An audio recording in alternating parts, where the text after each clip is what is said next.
It's just so bad. They did it so bad. He's such a good boy, too.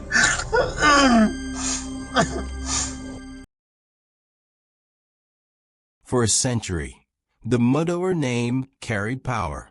In South Carolina's low country, it meant wealth, influence, and untouchable privilege. 3 generations of Murdaugh men had served the solicitors, the region's top prosecutors, controlling who was charged, who walked free, and who stayed silent. They hunted on sprawling estates, posed in red brick family portraits, and moved through life as if the rules didn't apply to them. But by 2021, that old sovereign dynasty was collapsing from within, and at its center stood Alex Murdaugh, a man who would destroy the family name in blood, lies, and greed. Alex Murdaugh wasn't just another lawyer. He was the heir to a legal empire, a man whose last name opened every door in Hampton County. He lived with his wife, Maggie, and their 2 sons, Buster and Paul, on the family's vast hunting estate known as Moselle, 1,700 acres of rolling land, kennels, and riverfront views. To outsiders, they looked like royalty of the South, but behind the gates, the cracks were spreading fast. The downfall began with Paul. In February 2019, 19-year-old Paul Murdaugh was behind the wheel of the family's boat when it slammed into a bridge piling at high speed. His friend, 19-year-old Mallory Beach, was thrown into the dark waters of Archer's Creek and killed. Paul was intoxicated, reckless, and untouchable, or so it seemed. His powerful father immediately mobilized the family's influence to protect him, calling friends and law enforcement and using connections to delay justice. But this time, the Low Country was watching. For the first time, the public began questioning the murder myth. How many crimes, they wondered, had been buried under generations of privilege? 2 years later, the myth collapsed completely. On June 7, 2021, Alex Murdaugh called 911. In a panic, his voice shook as he told dispatchers he'd found his wife and younger son shot badly near the dog kennels on their property. When police arrived, they found Maggie and Paul dead, both shot multiple times. The scene was brutal, but the story didn't add up. Alex claimed he'd been visiting his mother at the time. Investigators weren't so sure. At first, the community rallied around him. People saw a grieving husband, a father broken by tragedy. But as the investigation deepened, the truth began to unravel. Within weeks, state police uncovered a staggering web of financial crimes, secret debts, and years of theft. Alex had been stealing millions of dollars from his law firm and his own clients, including the families of victims he'd once promised to help. The murders, investigators believed, were not random. They were a desperate act by a man watching his empire collapse. Alex knew the walls were closing in. His firm was on the verge of exposing his embezzlement and the wrongful death. Lawsuit from Mallory Beach's family threatened to reveal his finances. Prosecutors later argued that he murdered his wife and son to buy time to create sympathy and deflect suspicion as his world crumbled. Digital forensics sealed his fate. Cell phone data placed him at the kennels minutes before the killings, despite his claims he hadn't been there. And the most damning evidence came from his own son. Paul had unknowingly recorded a Snapchat video seconds before his death, capturing his father's voice in the background. Proof. Alex was at the scene when the murders happened. When confronted with this evidence, Alex finally confessed not to murder, but to his mountain of financial crimes. He admitted stealing over $9 million from settlements meant for injured clients, widows, and orphans. But he continued to deny killing his wife and son. His defense painted him as a loving family man and blamed an unknown assailant. The jury didn't buy it. In March 2023, after a 6-week trial that gripped the nation,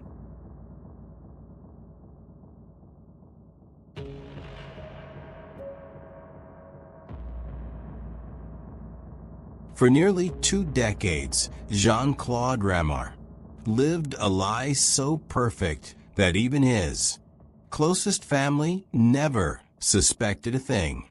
To friends, he was a brilliant doctor, working at the World Health Organization in Geneva. To neighbors, he was polite, soft-spoken, and successful a family man who drove a nice car and took his children skiing in the Alps.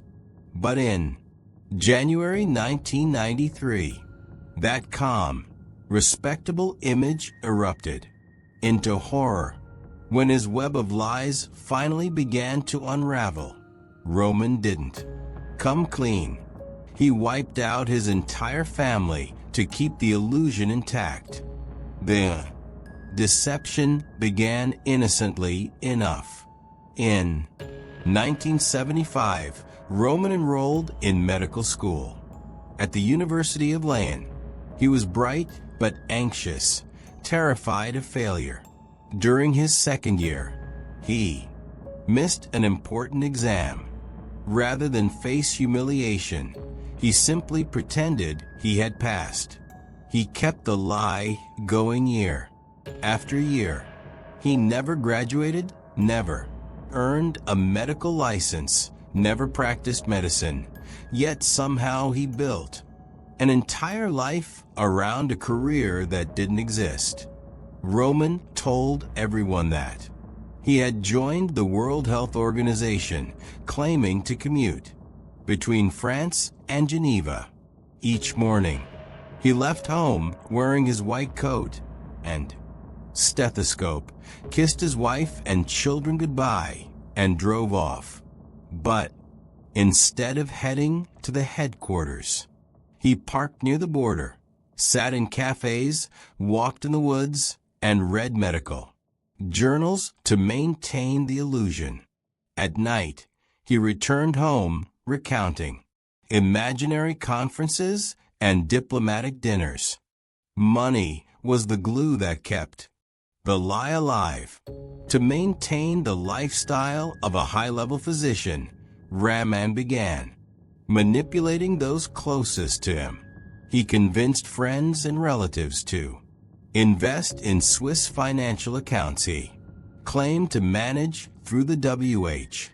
In reality, he was pocketing their money to fund his own life. He lived off these deceptions for 18 years, stealing from his parents, his in-laws, and his best friends, all while pretending to cure diseases and save lives. By the early 1990s, the facade was beginning to crumble. Friends grew suspicious when they realized they had never seen his office, his coworkers, or even his name on any official WH list. His wife, Florence, started asking questions. Then, a business associate demanded proof of an investment money Romand no longer had. Cornered, desperate, and terrified of exposure, he made the most horrifying decision of all. On January 9, 1993, Jean-Claude Romand executed the illusions. Final act. In the early morning, inside their elegant home in the village of Proofs-en-Moyer, he struck Florence as she slept, killing her instantly. Then he moved to his children's bedrooms. 10-year-old Antoine and 7-year-old Caroline were asleep in their beds when he ended their lives as well. He covered their bodies neatly, as if putting them to rest before driving to his parents' house nearby. There he shot both of them and finally his dog.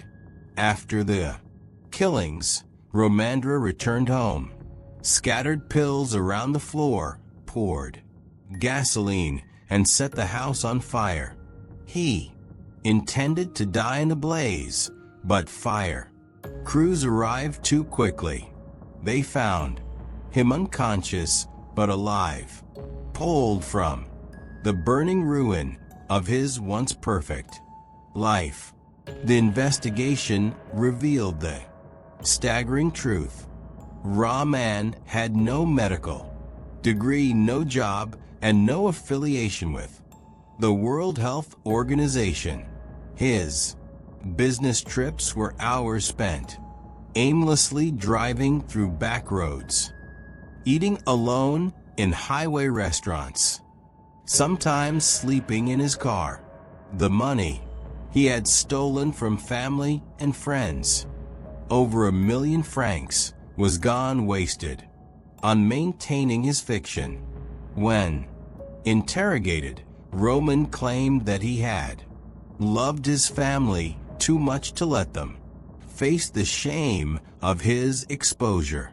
Psychiatrists described him as a man trapped in a fantasy so deep he could no longer tell truth from lies. They called his case pathological lying turned fatal.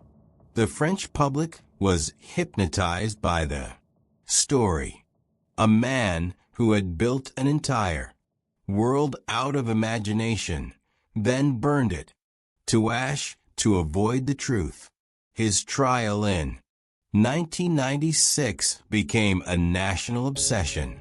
Prosecutors called him a man who murdered not in rage, but in fear.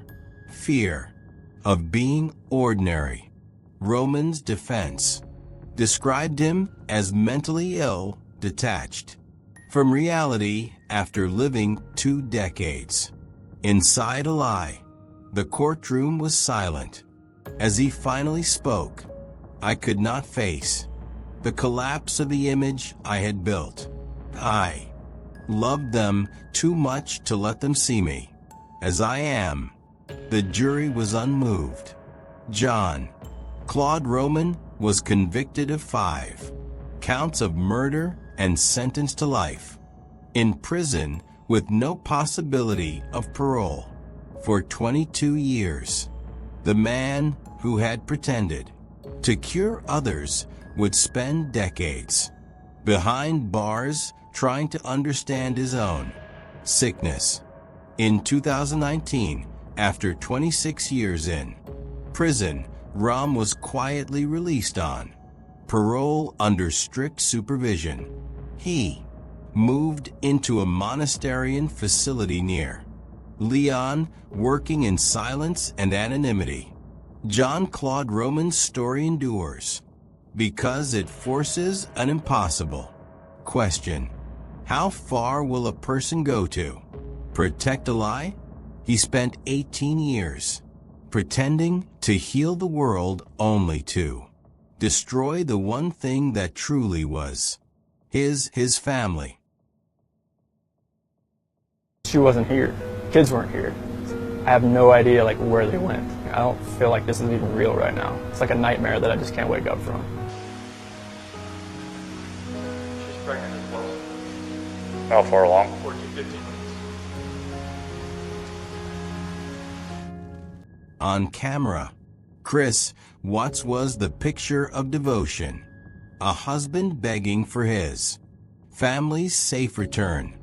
Off camera, that same man was hiding 3 bodies and a lie that would shatter America's faith in the picture-perfect family. In August of 2018, the Watts family seemed flawless. Their Facebook pages overflowed with love. Shannon posting Thrive videos about positivity. Chris smiling with their daughters Bella and Celeste. The girls dressed in matching outfits. The house spotless. They were the suburban dream, young, beautiful, thriving. But the family everyone envied online was already gone. While Shannon filmed cheerful wellness updates, Chris was drifting further away. He was having an affair with a sea worker at Anadarko Petroleum, a woman named Nicole Kessinger. To her, he pretended to be a man trapped in a cold marriage, ready to start over. In reality, he was a husband spiraling under debt, resentment, and secret lust. For a clean slate, Shannon, 15 weeks pregnant with their son Nico, was fighting to hold her family together.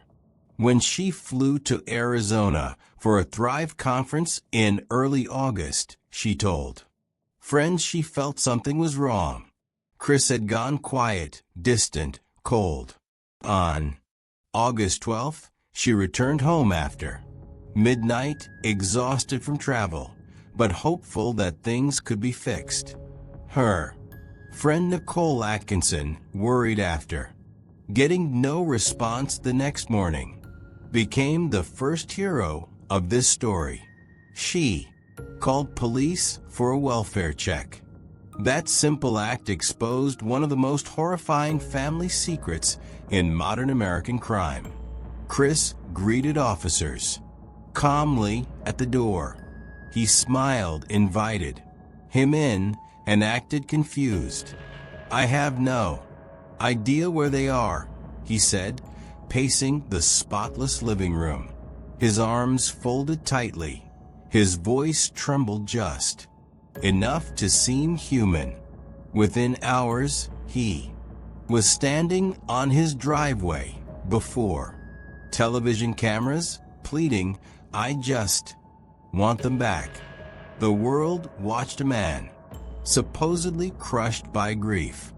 But behind that mask of sorrow was the memory of what he had done just hours before. He wasn't waiting for them to come home. He knew exactly where they were. Security footage from a neighbor's camera captured his secret. In the pre-dawn darkness, Chris had backed his work truck into the garage, something he'd never done before. For several minutes, the camera recorded him loading large objects into the truck bed. It was the last time Shannon, Bella, and Celeste were ever seen alive. When detectives pressed him with inconsistencies, Chris failed the polygraph test. The lead agent leaned across the table and said quietly, "There's only one person who knows what happened." Moments later, the mask cracked. He first claimed Shannon had killed their daughters and that he'd killed her in rage. A desperate lie that shattered the last of his facade. The truth was worse than anyone imagined. Chris didn't drive his daughters to safety.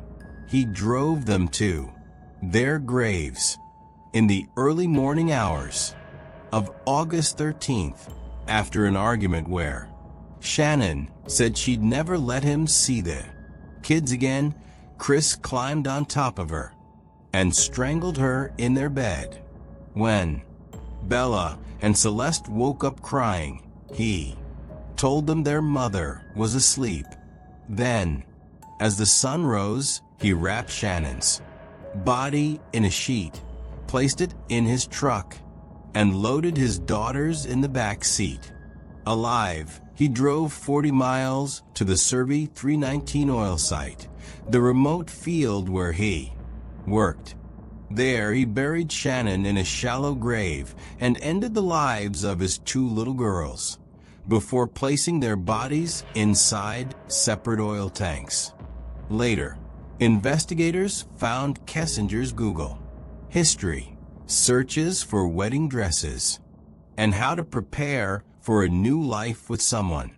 She told police she'd seen him look up wedding rings weeks before the murders. To Chris, the family he built was an inconvenience, one he could erase, like deleting a photo that no longer fit his image. His motive was narcissism disguised as love, the belief that he could start over without facing the wreckage he left behind. When the truth broke, America's fascination turned to fury. The images of Shannon's Thrive videos, her radiant smile, her voice saying, "I love my husband so much," became evidence of her sincerity, contrasted against Chris's televised lies. Every clip of him pleading for their return became unbearable to watch, knowing what he had done. In November 2018, Chris Watts pleaded guilty to 9 counts of murder. He was sentenced to 5 life terms without parole.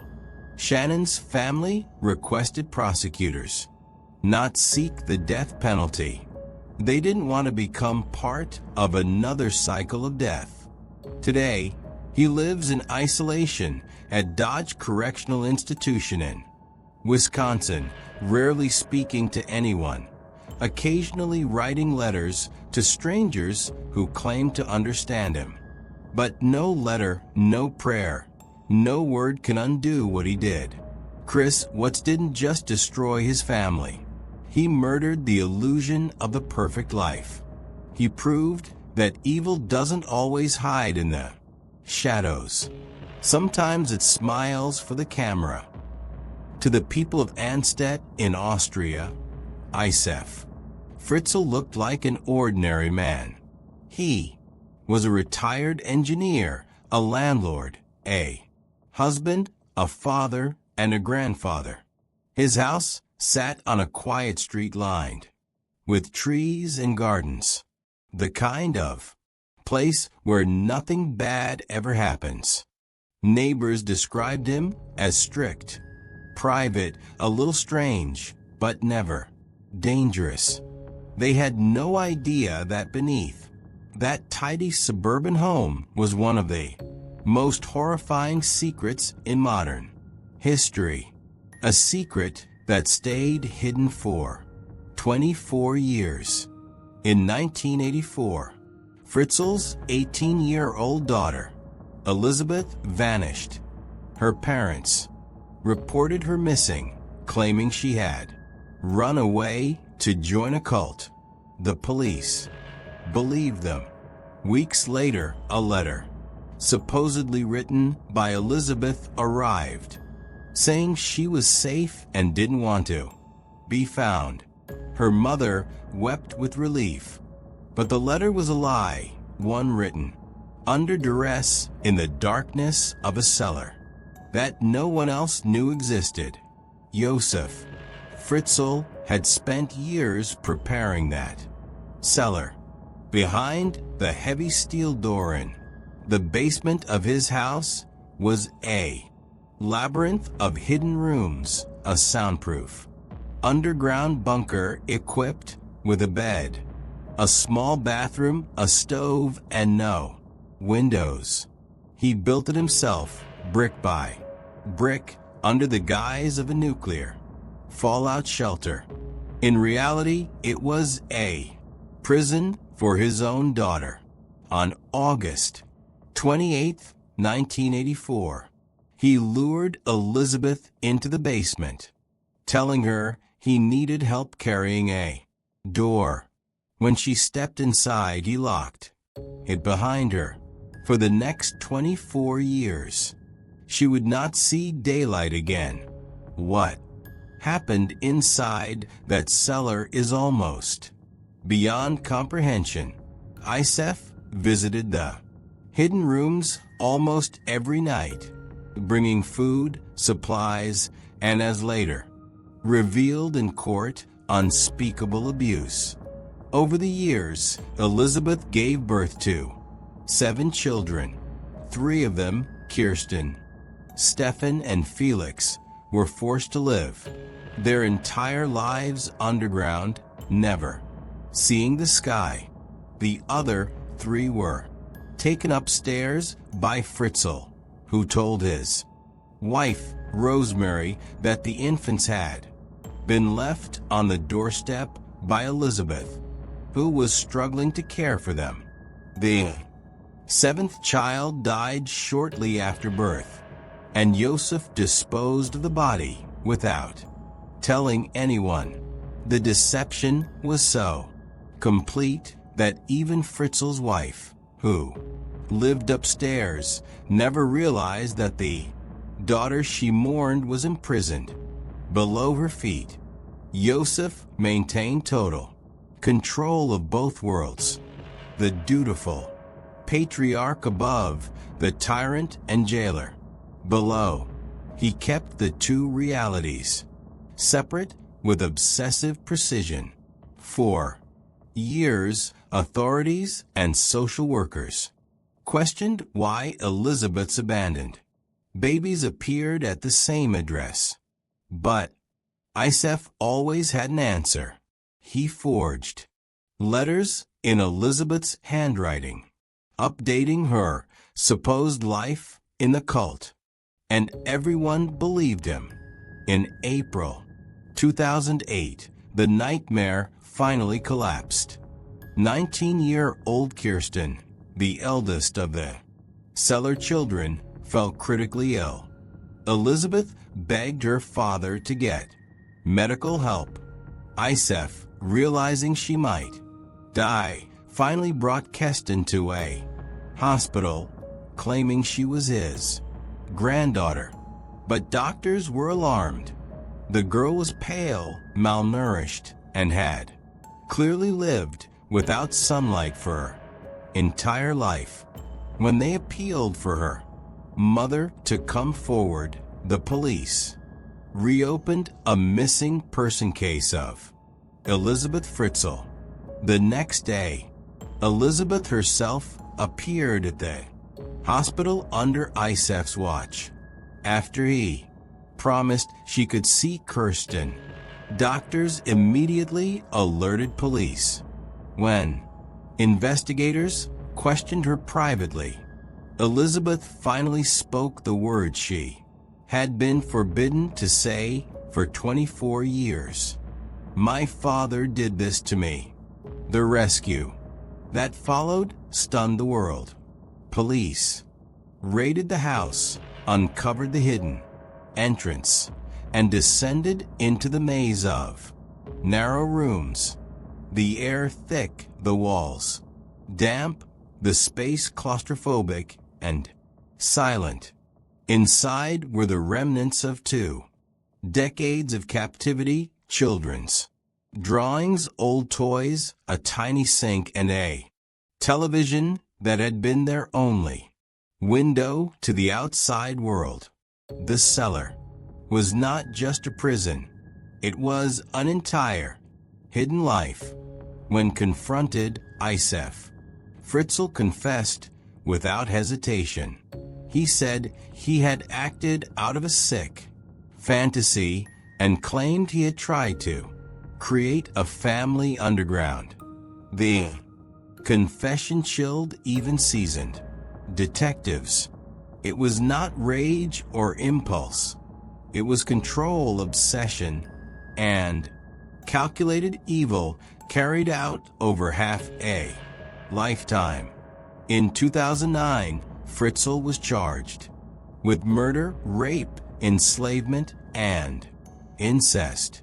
He pleaded guilty and was sentenced to life in a secure psychiatric facility. His wife, Rosemary, immediately divorced him. Elizabeth and her surviving children were relocated under new identities and placed in a protected location where they began the impossible task of rebuilding their lives. The story shook Austria to its core. The idea that such horror could unfold in a quiet neighborhood beneath an ordinary home forced a nation to confront the limits of what evil can hide behind normality. In the years since, Fritzl has become a symbol of absolute corruption. The father who built his own hell. Even in his 80s, he continues to appear in legal headlines attempting appeals and medical transfers. In 2024 and 2025, Austrian courts rejected his request to move from psychiatric confinement to a regular prison, citing ongoing danger and signs of manipulation despite his claims of dementia. He remains under maximum security. For Elizabeth, now in her late 50s, freedom has meant anonymity. She reportedly lives under an assumed name, surrounded by her children, protected. Chris Coleman had what many would call a dream life. A beautiful wife, 2 young sons, a 6-figure salary, and a home in an upscale Illinois neighborhood. By all appearances, he was the model of faith and family. He worked as the head of security for Joyce Meyer Ministries, one of America's largest televangelist empires, traveling the world alongside preachers, spreading messages of love, forgiveness, and moral integrity. But behind that Christian image was a man suffocating under his own hypocrisy, a man who would strangle his family to protect the illusion of righteousness. Chris and Sherry Coleman were high school sweethearts. They met as teenagers in Chester, Illinois, fell in love and married young. Sherry was lively, loyal, and deeply religious. They had 2 sons, Gavin and Garrett, ages 9 and 11. To outsiders, they seemed perfect, the kind of family people in their church pointed to as an example of God's blessings. Chris posted smiling photos of the boys in little suits, the family posing together after Sunday's service. But beneath the smiles, resentment was growing. Sure wanted a deeper connection, a husband who shared his heart. Chris wanted out. Working for Joyce Meyer gave him prestige, travel, and power. He met famous pastors, stayed in luxury hotels, and earned more than most people in his hometown. But the job also pulled him away from his family and eventually into the arms of another woman. By 2008, Chris was having an affair with a woman named Tara Lentz, a friend of Sher's from Florida. Text messages later revealed that he told Tara he planned to divorce Sher and marry her. But as months passed, it became clear he didn't want to lose his job, his reputation, or the money that came with his image as a family man. Then came the threats. In late 2008, Chris began receiving disturbing emails, death threats addressed to him, warning that his work with Joyce Meyer was making someone angry. Tell Chris his family is dead. One read, "I am going to kill them all. The threats escalated in tone and frequency. Chris went to his bosses, even showing them the emails. They took it seriously, suggesting he contact police, but something about the messages fell off. Investigators later noted that the language sounded oddly familiar, like something written by Chris himself. On May 5, 2009, just before dawn, police in Columbia, Illinois, received a 911 call. Chris Coleman said he couldn't reach his wife or sons. He claimed he was worried something had happened to them. Officers arrived minutes later and broke into the house. What they found inside was every detective's nightmare. Sherry, Gavin, and Garrett were dead, struggled in their beds. The walls of the home were covered in spray-painted messages.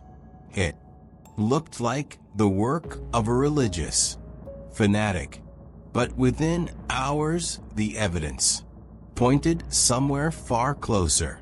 Detectives immediately noticed inconsistencies. Chris had claimed to leave for the gym at 5:43 a.m., but neighbor security cameras showed his red Ford Edge still in the driveway later than that. Phone records contradicted his story, and handwriting experts determined that the threat notes, both the spray-painted messages and the earlier emails, had been written by the same person, Chris Coleman. The motive was chilling in its simplicity.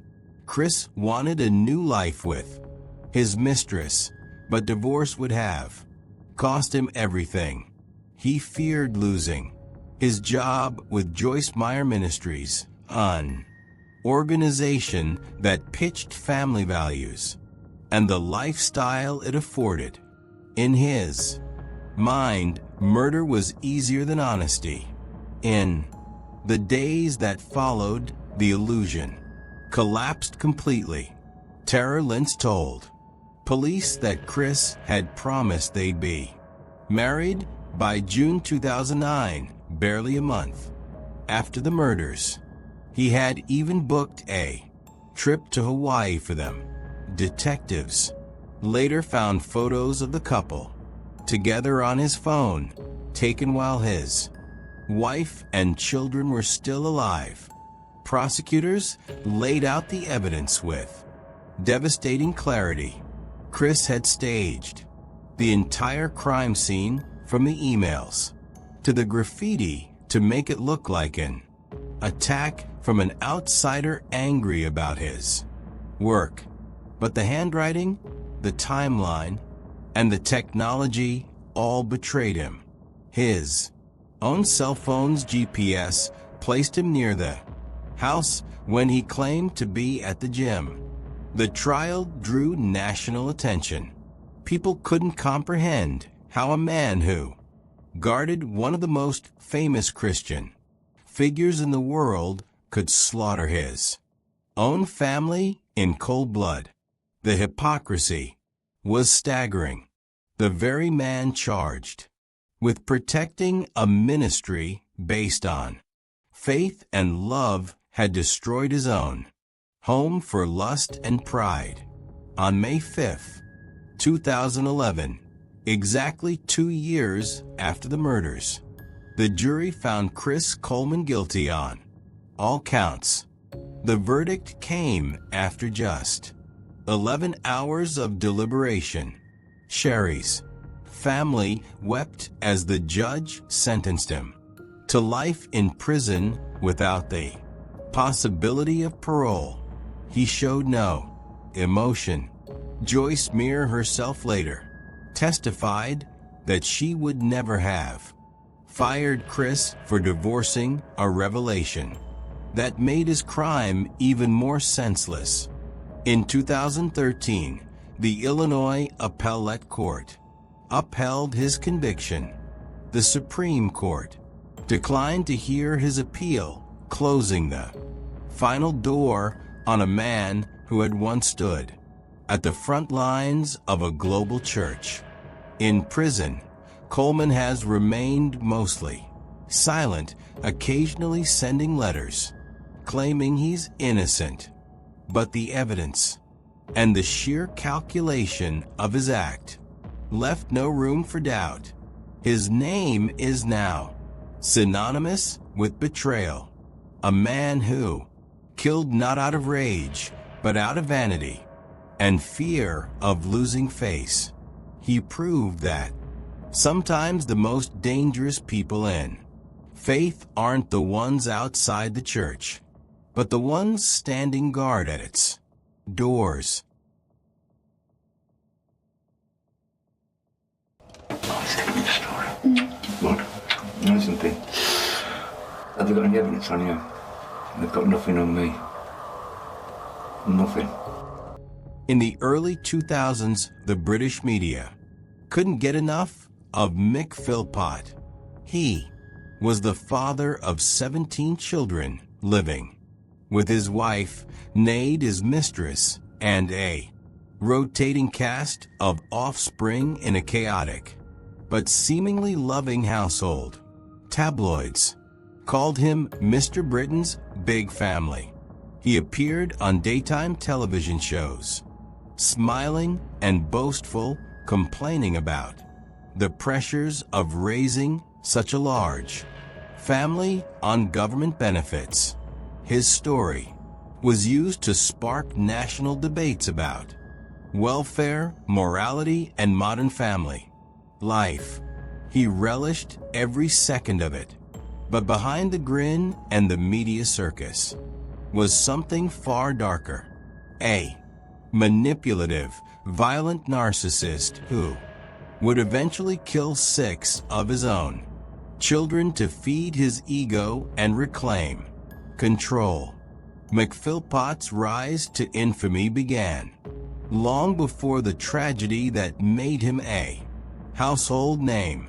Born in 1956 in Derby, England, he grew up violent and controlling. As a teenager, he attacked one girlfriend with a hammer and stabbed another multiple times when she tried to leave him. That pattern of control would define his life. By his 40s, Mick had built what he called a perfect family unit. He lived in a council house with his wife, Murdaugh, and their children, plus his mistress, Lisa Willis, and the 5 children he had with her. He presented it as an unconventional but happy arrangement.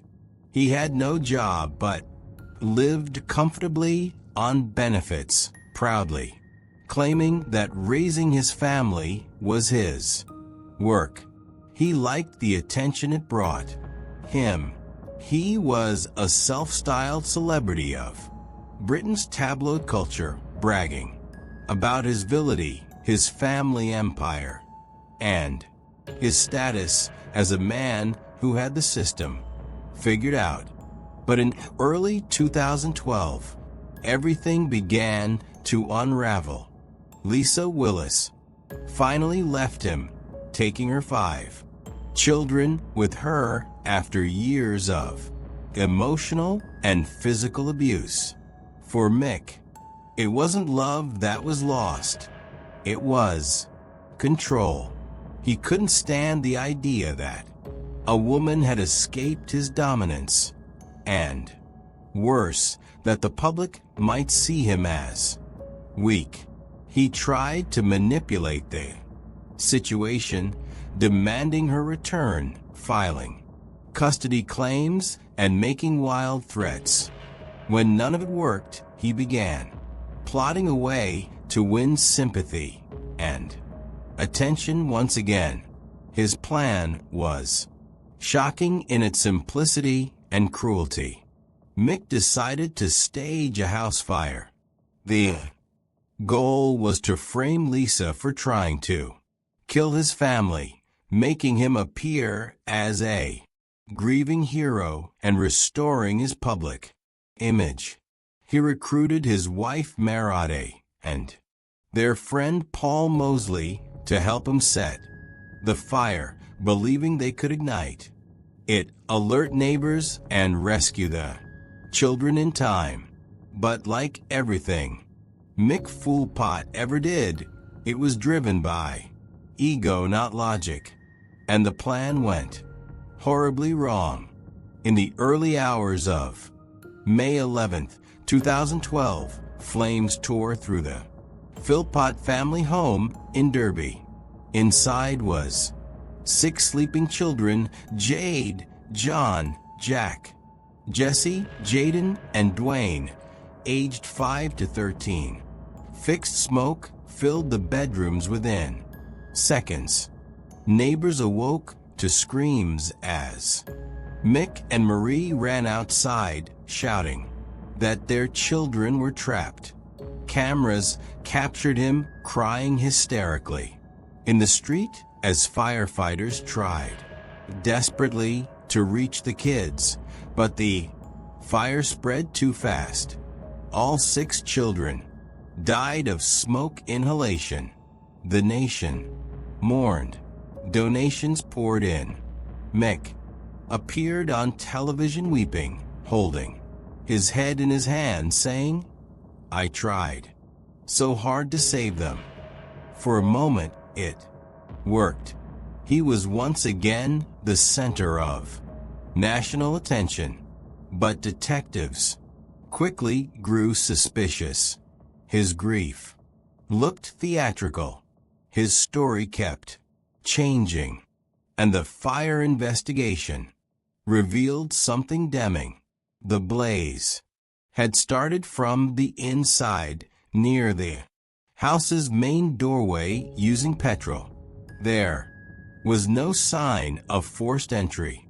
Within weeks, the truth emerged. Police discovered surveillance footage of Mick and Marie buying petrol the day before the fire. Witnesses said they had bragged about a plan to get the kids back. Forensic evidence confirmed that the accelerant matched what was found on Mick's clothes. Under questioning, the story fell apart. During a trial, prosecutors described Mick Philpott as a man motivated by greed and self-obsession. They showed how he manipulated every woman in his life, using them for sex, control, and money. When Misa left, his twisted ego couldn't accept losing his status as the dominant patriarch. So he used the only leverage he had left: his children. Murdaugh, who had long been under mixed psychological control, broke down during questioning. She confessed that they had planned to start the fire as a hoax and raise the alarm too late. The court listened in disbelief as prosecutors read her statement. 6 children dead because their father wanted to look like a victim. The verdict was unanimous. On April 4th, 2013, Mick Philpott was found guilty of manslaughter and sentenced to life in prison with a minimum of 15 years. Murdaugh and Paul Mosley were each sentenced to 17 years.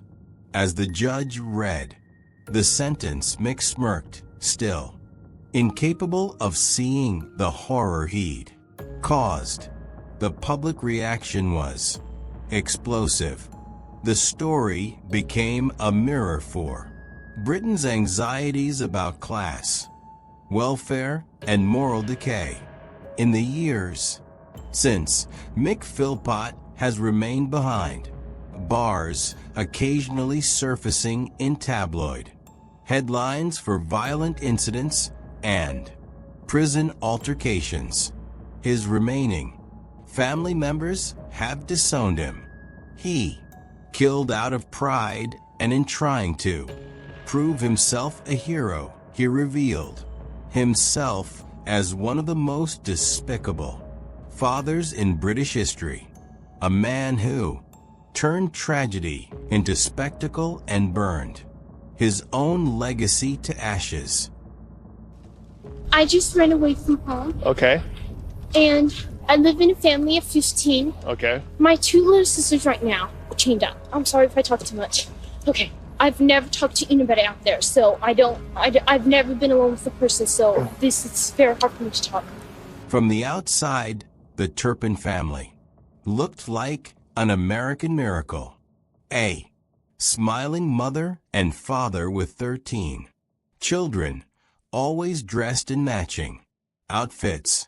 Photos showed family trips to Disneyland, coordinated church, portraits, and a spotless suburban home in Paris, California. To anyone scrolling through their social media, they seemed like a large, loving, homeschooled family devoted to faith and discipline. But behind those bright smiles and identical dresses was a nightmare that defied imagination. A house that became known worldwide as the House of Horrors. David and Louise Turpin married young, both raised in strict religious homes. They dreamed of a perfect, God-fearing family, one that would reflect purity and order. As their family grew, so did their obsession with control. They isolated their children from the outside world, pulled them out of school, and eventually moved from Texas to California, cutting off nearly all contact with relatives. Neighbors rarely saw the children, and when they did, the kids were pale, thin, and silent, always walking in a line like soldiers following orders. Inside the house, the illusion shattered. The Turpin home was filthy and filled with stench. There were piles of garbage, soiled clothes, and rotting food. The children were confined to their rooms. 4 days or weeks, sometimes chipped into their beds as punishment. They were allowed to eat once a day a few bites of peanut butter or bread, while their parents ordered lavish meals for themselves. Their hair was unwashed, their teeth decayed, and their bodies skeletal. The abuse wasn't sudden. It evolved slowly. Louise, who projected herself online as a devoted Christian mother, spent hours scrolling through photos of other families. Obsessed with appearing perfect, she made the children memorize Bible verses and performed choreographed songs while secretly stopping them. David, meanwhile, filmed them walking in synchronized lines and kept detailed journals of their discipline. The house became a twisted stage for the performance of perfection, one built entirely on fear. For years, no one knew what was happening. The Turpins avoided neighbors, rarely opened the door, and even covered their windows. Extended family members assumed the children were homeschooled prodigies. But by 2018, the illusion began to crack because one of the children decided to risk everything for freedom. In the early morning hours of January 14th, 2018, a 17-year-old girl named Jordan Turpin climbed out of a window with a cell phone she had secretly kept hidden. Her hands were trembling as she dialed 911 in a voice that was both terrified and determined. She told the operator, "I just ran away from home because my parents are abusing us." She had never been outside alone before. She couldn't even remember her home address, but her courage saved 12 lives. When police arrived, what they found stunned even veteran officers. The children, ages 2 to 29, were emaciated, filthy, and frightened. They spoke in broken phrases, many of them unaware what the word medicine meant. Do you take any medication? What's medication? Medication? Yeah, what's medication? Do you take pills? One of the younger siblings was shackled to a bed. The officer said later that they had never seen anything like it. A family living in captivity in the middle of a quiet suburb. David and Lise Turpin were arrested that morning. At first, they acted confused, insisting it was all a misunderstanding. But the evidence was undeniable. Investigators discovered years of physical and psychological torture, starvation, isolation, and deliberate neglect. The children had been denied education, sunlight, and even basic hygiene. In court, the Turpins' appearance shocked the world. Louise cried uncontrollably, while David sat silent, expressionless. Each child testified privately, detailing the horror they had lived through.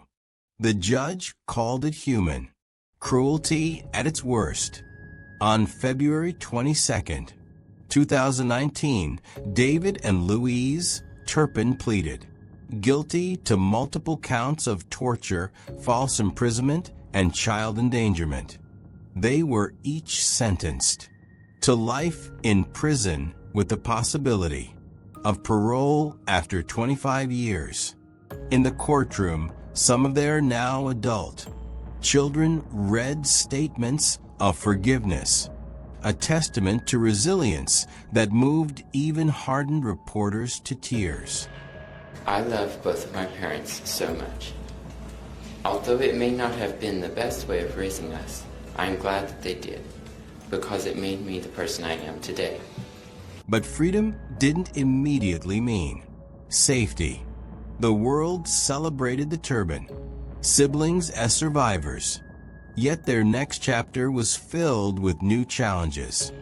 They entered the foster system, hoping for healing. But in 2024, a new scandal erupted. The very foster parents entrusted to care for some of the Turpin children were charged with severe abuse and sexual assault. They were convicted. Later that year, adding another cruel twist to an already unbearable story. Today, several of the Turpin siblings live independently, attending college, holding jobs, and advocating for others, trapped in abusive homes. Jordan Turpin, the brave girl who made the 9/11 call, has become a public voice for survivors. In interviews and documentaries, she speaks softly but powerfully about the night she escaped and how she had practiced dialing emergency numbers for years, not even knowing what freedom would feel like. The Turpin case remains one of the most haunting examples of hidden family evil in modern America. It exposed not only what can happen behind closed doors, but also how appearances, carefully managed social media photos, and religious language can conceal unimaginable darkness. The lesson the world took from it was simple but devastating.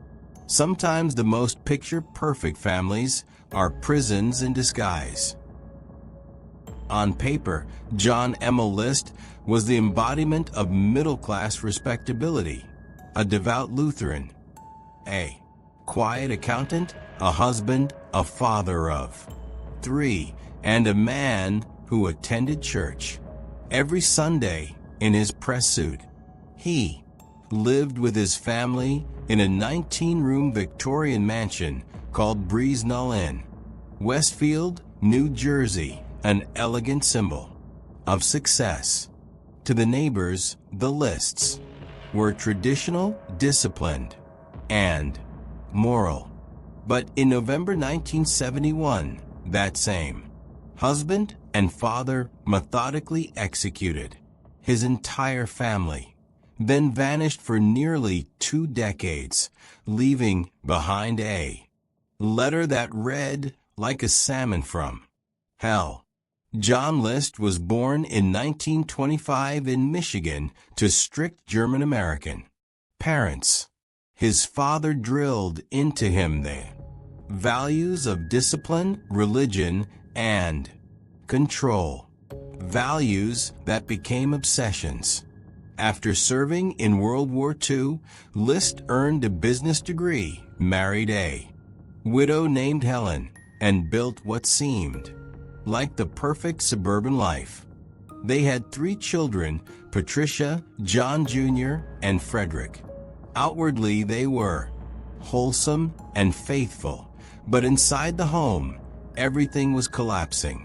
Helen suffered from health problems and alcoholism.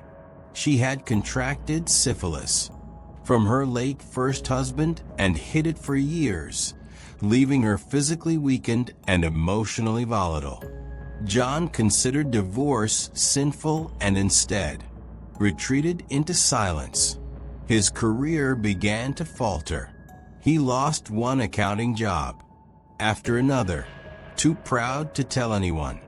By 1971, he was unemployed, deeply in debt, and living off his mother's savings. Still dressing in a suit every morning and pretending to go to work. He'd sit at the train station all day reading the paper before returning home, as if nothing were wrong. To outsiders, nothing looked unusual. The lawn was trimmed, the family attended church, and the children excelled in school. But in John's mind, the illusion was fracturing. He believed the world was falling into moral decay. That television, rock music, and modern culture were corrupting his family souls, combined with financial collapse and shame. It created a terrifying conviction. He thought God wanted him to save his family from spiritual ruin. On the morning of November 9, 1971, John List put on a dark suit, loaded 2 pistols, and set his plan in motion with chilling precision. First, he shot his wife, Helen, in the kitchen as she drank her morning coffee. Then he walked upstairs and killed his mother, Alma, with a single bullet to the head. When his daughter, Patricia, and younger son, Frederick, returned from school, he met them in the hallway and shot them, too. Finally, he waited for his oldest son, John Jr., to come home from soccer practice, the boy who looked up to him the most. He arranged the bodies of his wife and children on sleeping bags in the ballroom beneath the mansion's stained glass ceiling. He left his mother's body upstairs in her apartment, covered with a towel. Then, like an accountant balancing a ledger, he wrote a 5-page confession letter to his pastor explaining that he had killed his family to ensure their souls reached heaven. He said he feared they were losing their faith, and that death was the only way to reunite them with God. After cleaning the crime scene, List cut his own image out of every family photograph to delay identification, turned the thermostat down to slow decomposition, and walked out of the mansion. He withdrew the last of his mother's savings, drove to the airport, and disappeared. Before leaving, he mailed the confession letter. For nearly 18 years, no one knew where he was. The mansion remained dark. Neighbors thought the family had gone on vacation, but weeks passed and mail piled up. Eventually, police entered the house and found what reporters later called a more slum of silence. Organ music was still playing on the intercom system. The bodies were neatly arranged, decomposing beneath the skylight. The note on the desk began with "Dear Pasta" and ended with the justification that would haunt investigators for decades. At least now we'll all be together in heaven. The case baffled America. A devout accountant turning killer. No rage, no insanity plea, just cold conviction. Over the years, Breeze Null became infamous, attracting ghost stories and true crime documentaries. But John List was gone, living under a new name, Robert Clark. He moved to Denver, remarried, joined a Lutheran church, and resumed life as a quiet accountant, blending back into society like a ghost in plain sight. His capture in 1989 came through one of the most famous moments in television crime history. America's Most Wanted segment on the List murders using a clay age progression model sculpted by forensic artist Frank Bender. The bust showed an older List with glasses and receding hairline, a hauntingly accurate likeness. Within days, a neighbor in Virginia recognized the face. Police arrested Robert Clark, who calmly admitted his real name after 21 hours of questioning. He said simply, "Yes, I am John List." During his 1990 trial, the defense argued that he was mentally ill, suffering from obsessive religious delusions. But the jury saw a man who planned every detail from the life insurance payments to the thermostat. They found him guilty of 5 counts of murder. The judge, visibly shaken, said, "You planned and carried out the most methodical and cold-blooded killings in this state's history." He was sentenced to 5 consecutive life terms. List never showed real remorse. In interviews years later, he said he regretted the loss of life, but insisted that killing his family had been the only way to save them. He died in prison in 2008 at age 82, a man who went to his grave believing he had done God's work. The Breeze Null Mansion burned down mysteriously in 1972, erasing the physical evidence of what happened there, but the moral scar remained. John List's name became shorthand for domestic hypocrisy. The devout father who murdered in the name of salvation. Okay, Russell.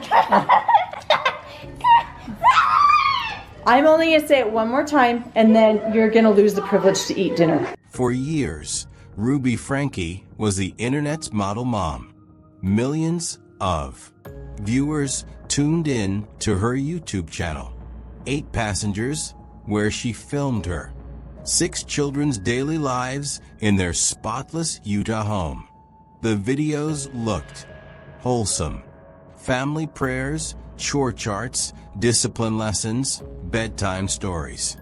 She preached about structure, faith, and tough love. To her loyal audience, she was a beacon of parenting wisdom. But off camera, the discipline became cruelty. And in 2023, the perfect Mormon mother from YouTube was exposed as one of the most disturbing child abuse cases in modern America. Ruby and her husband, Kevin, built their channel from humble beginnings. They joined the wave of family vloggers, parents who documented every moment of domestic life. Ruby's brand was strict parenting wrapped in Christian values. She lectured viewers on obedience, responsibility, and consequence.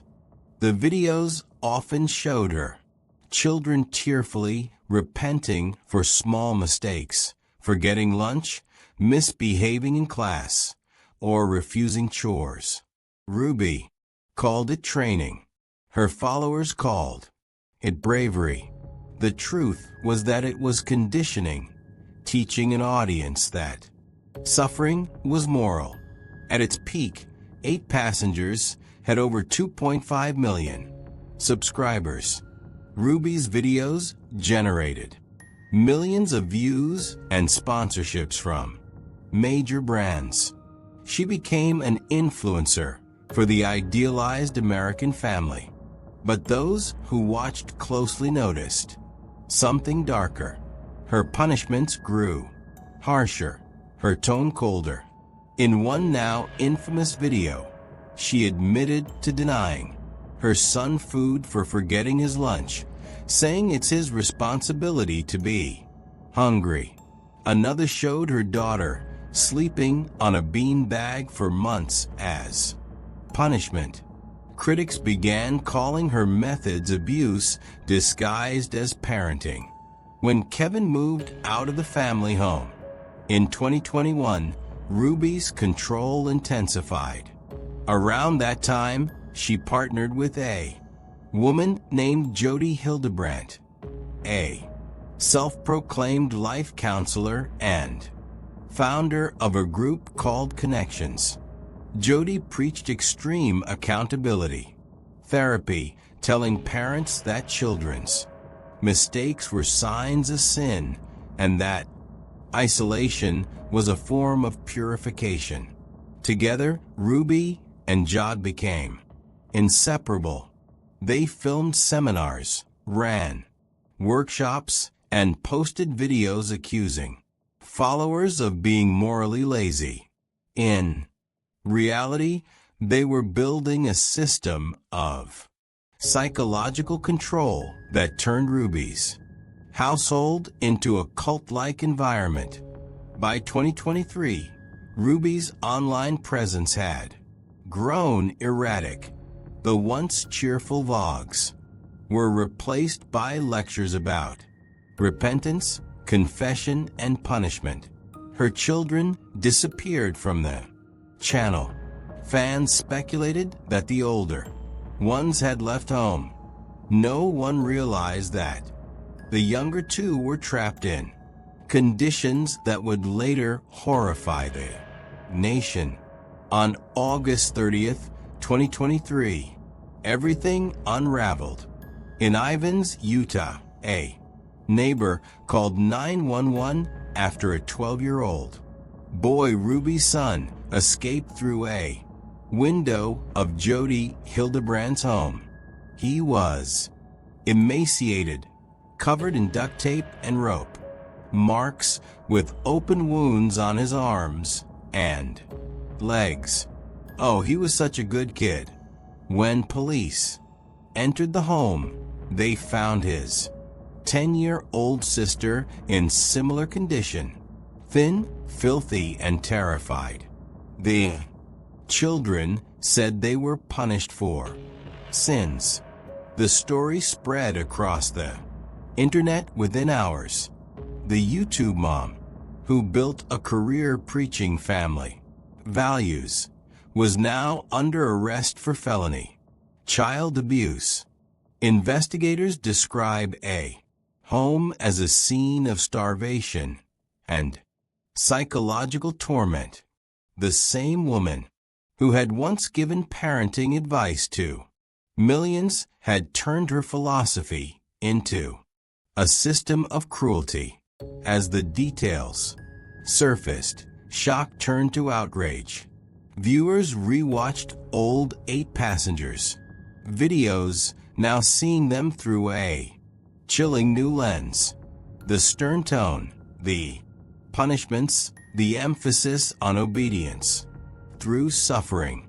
It had been warning signs all along. Former fans fed social media with apologies for not recognizing what was happening. Ruby Franke and Jodi Hildebrandt were charged with 6 counts of aggravated child abuse. The evidence was overwhelming. Texts, journals, and videos documenting their methods. They called it correction. Prosecutors called it torture. Ruby's husband, Kevin, who had been living separately, cooperated fully with authorities. He told investigators that he had been estranged from Ruby's growing extremism for nearly 2 years and had no idea the abuse had escalated so far. In court, Ruby's transformation was almost unrecognizable. Gone was the smiling vlogger who filmed holiday mornings and family devotionals. She appeared gaunt, expressionless, dressed in gray jail scrubs. During her plea hearing, she wept and admitted, "Everything. I chose to follow someone who convinced me that evil was good," she said, referring to Hildebrandt. "My actions caused unimaginable harm. I was deceived, but I also deceived myself." On February 20th, 2024, Ruby Franke was sentenced to 4 consecutive prison terms of 1 to 15 years, effectively up to 60 years in total. Hildebrandt received an identical sentence. The judge called their behavior a distortion of love turned into domination. After the sentencing, Ruby's older children, who had escaped years earlier, spoke publicly for the first time. They thanked the neighbors who called for help and the officers who saved their siblings' lives. They said they were rebuilding slowly out of the shadow of their mother's online empire. The case sent shock waves through the influencer world. It forced audiences to question the culture of family vlogging, the monetization of children, the illusion of perfection, the pressure to perform happiness for profit. Ruby Franke's fall wasn't just the story of a mother gone wrong. It was the story of an entire culture that rewards appearance over empathy, a warning that the camera doesn't always tell the truth. In the small city of Wichita, Kansas, Dennis Rader was the kind of man people trusted. He was a church council president, a Boy Scout troop leader, a compliance officer for the local government. He had a wife, 2 children, and a tidy suburban home decorated with family photos and Bible verses. He mowed his lawn, waved to neighbors, and attended Sunday service without fail. To everyone around him, he was the definition of order and decency. But beneath that wholesome exterior lived one of the most calculating serial killers in American history, a man who called himself BTK, short for bind, torture, kill. Rader's double life began in 1974. At the time, he was working for a home security company, a job that gave him access to people's houses and a detailed understanding of how they protected themselves. That same year, he chose his first victims, the Otto family. On January 15th, he broke into their home in broad daylight, armed and calm. By the end of the morning, both parents and two of their children were dead. The brutality shocked Wichita, a quiet, conservative city where people left their doors unlocked. But Rader wasn't finished. He wanted more than murder. He wanted recognition. He wrote taunting letters to the police and newspapers, detailing the crime and demanding that they call him by the name he created, BTK.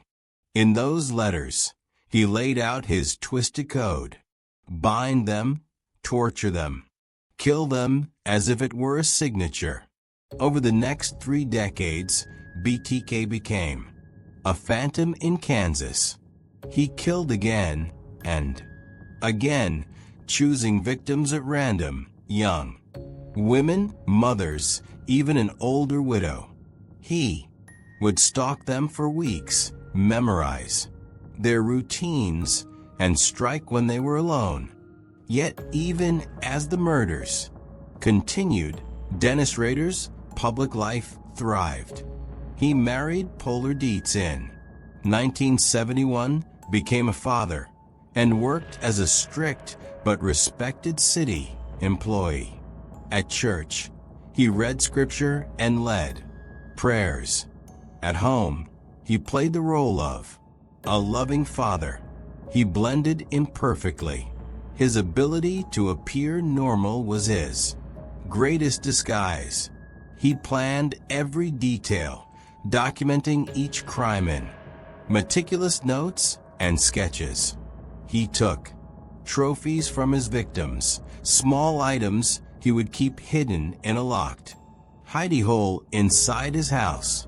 When he couldn't kill, he fantasized, writing detailed stories and photographing himself bound in ropes, recreating his crimes in secret. To him, BTK wasn't a hobby. It was his real identity. The murders stopped after 1991, or so it seemed. For more than a decade, BTK went silent. Wichita moved on. Rader kept up the illusion, continuing his job as a city compliance officer, ironically enforcing neighborhood codes about trash, lawns, and property upkeep. People found him bossy, even arrogant. But no one saw the monster behind the rules. His children grew up. His church appointed him president of the council, and the city forgot the name BTK.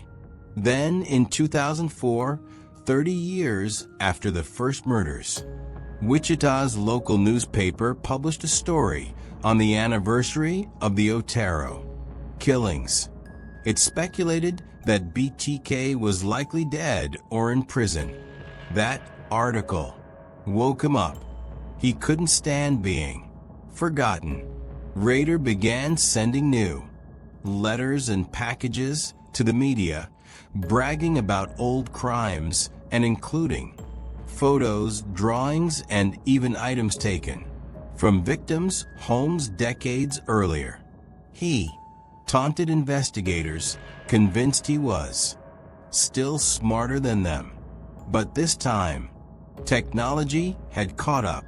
In 2005, BTK sent a floppy disk to a local TV station, asking police if they could trace it and trusting their answer when they said no. They lied. The metadata on the disk led straight to a computer at Christ Lutheran Church used by none other than Dennis Rader. Within days, police confirmed the DNA match through samples taken from his daughter's medical records. The mask of the respectable family man shattered overnight. On February 25, 2005, officers surrounded his car and arrested him without incident. When asked if he knew why, Rader calmly replied, "I have suspicions why." In interrogation, he spoke for 30 hours, describing each killing in chilling detail, emotionless and proud.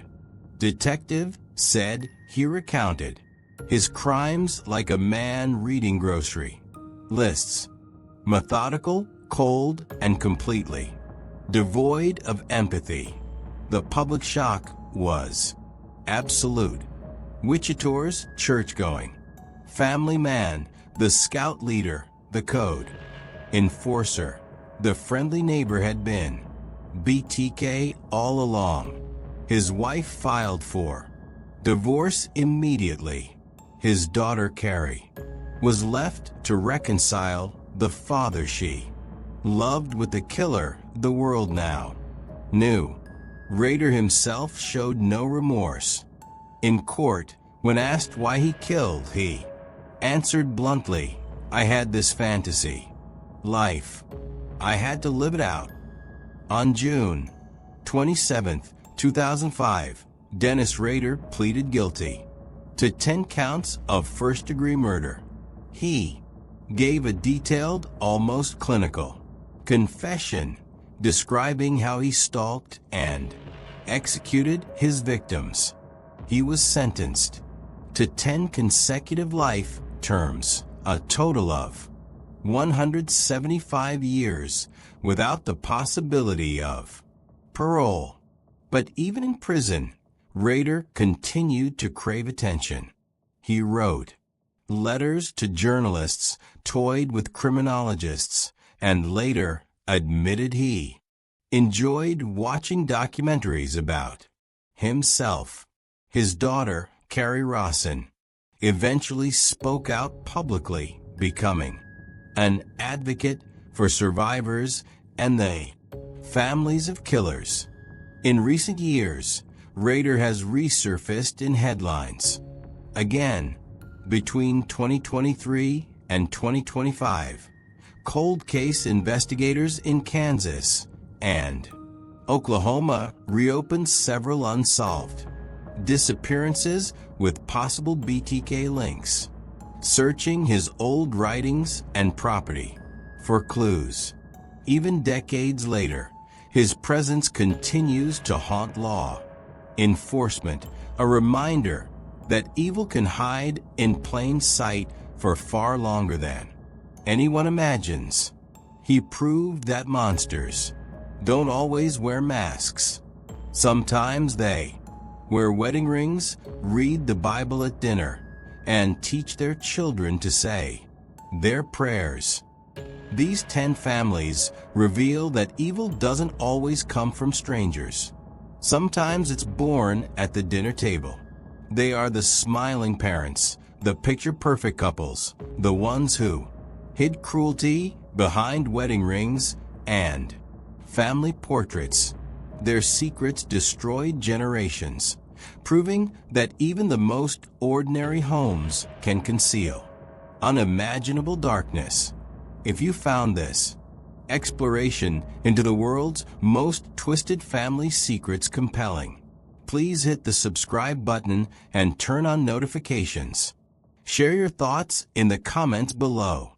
Which family story shocked you the most?